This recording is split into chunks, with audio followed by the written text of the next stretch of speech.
why is that fix not included in a release update? Every time I have to do this exercise over and over again. And for you, it may be the most important fix.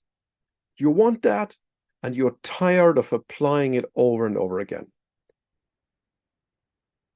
So let me clarify and explain what goes into a release update. We call this an inclusion.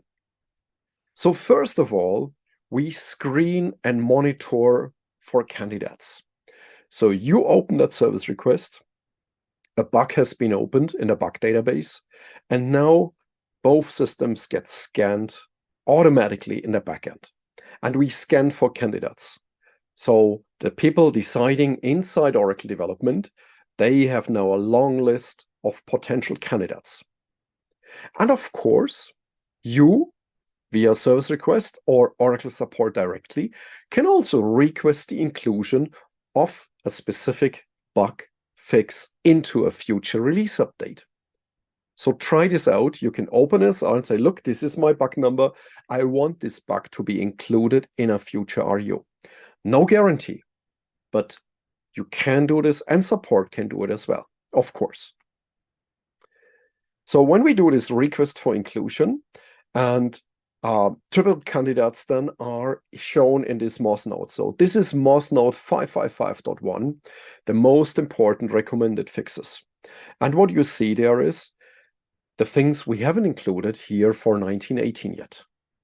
We took 1918 intentionally as a screenshot because this way we can show you the second column here where it says fixed in RU. So you see 3 of the issues we display here are included in 1919 already. But why is the first one or the fourth one or the sixth one not included? We'll see why that is. In addition, you see also those who are included in monthly recommended patches. This is the small bundles you can put on top before going live to make sure you have the most recent and most critical issues fixed as well, which aren't included in your release update yet. So we display them here. These are typical candidates to be included in the next RU. But you see not all of them are included. In addition, when we look at a typical bug here, and we scroll down a bit, then we have an SR counter in every bug. That means when you have this service request now open, and on the dashboard screen of the first page of your service request, you have a bug field, and support put now a bug number into that field. That automatically triggers the counter increasing by 1 into the related bug. So there's a direct connection. Now it's obvious. The more SRs for a specific issue are linked to the bug, and the bug counter goes up, it tells us, look, many customers have hit that issue. That is an important fix.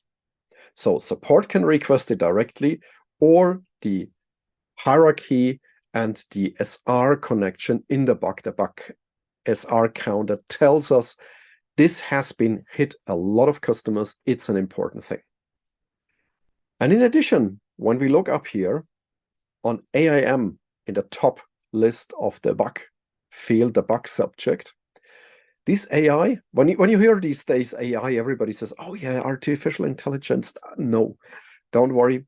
AIM stands for Automatic Incident Management. So what do? We scan for incidents. That means you open an SR, and it happened to me several times. I can prove that this is really true and is working magically well. You open an SR, and a support engineer works with you, and then the automatic incident management scans the SRs and then opens automatically a bug from that. And believe me, it happened to me several times. A customer mailed me and said, look, Mike, can you have a look at this SR? I think it's really a bug issue. And while I looked at the bug and wanted to inform the engineer to open a bug because I scanned it and I came to the same conclusion that is a bug, I realized that in several cases, the AIM had come in already and opened the bug, which is pretty cool and pretty awesome and works very, very well. Then in addition, as you know, we have a lot of instances in our autonomous database environments. And there we have AIM running as well. So we scan for issues, and then we open automatically bugs also from our autonomous deployments. And the idea is really, we report and fix the problems before you hit in the backend. And believe it or not, it works magically very, very efficiently. So for you, that means if you work now with Oracle support and the support engineer tells you at one day, look, this is bug 4711, then make sure this bug number gets also visible on the dashboard of your SR screen. If it's in that bug field, that means the counter goes up in the connected bug in the backend, telling us that is an important issue.